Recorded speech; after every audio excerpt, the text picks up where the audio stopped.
नमस्कार. आजच्या व्हायचं येतं नवी गणित भाग 1 त्याच्यामधलं प्रकरण 4 गुणोत्तर व प्रमाण.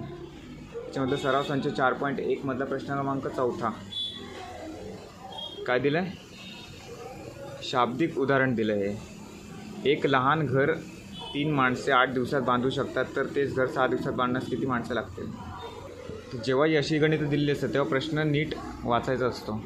काय दिलं आहे? एक लहान घर 3 माणसे 8 दिवसात बांधू शकतात. आता हे बघा, एक घर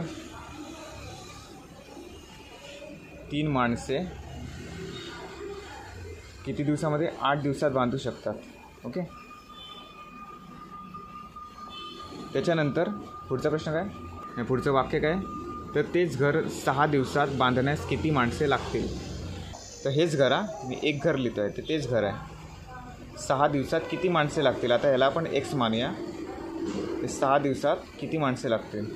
ओके. इथे आपण लिहूया. आता समजा एक घर 6 दिवसात बांधण्यास x माणसे लागतील. ओके. हे असं आपण मानलं आहे.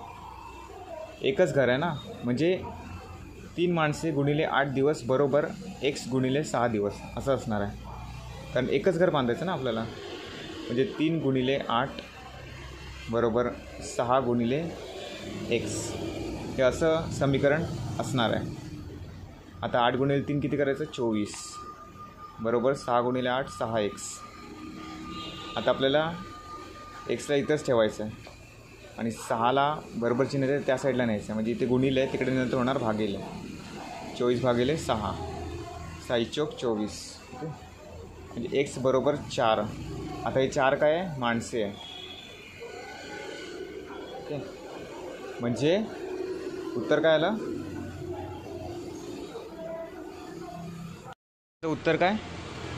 एक घर 6 दिवसात बांधण्यास x माणसे म्हणजे किती? 4 माणसे लागतील. ओके. हे अशा प्रकारे सोडवलेलं आपण.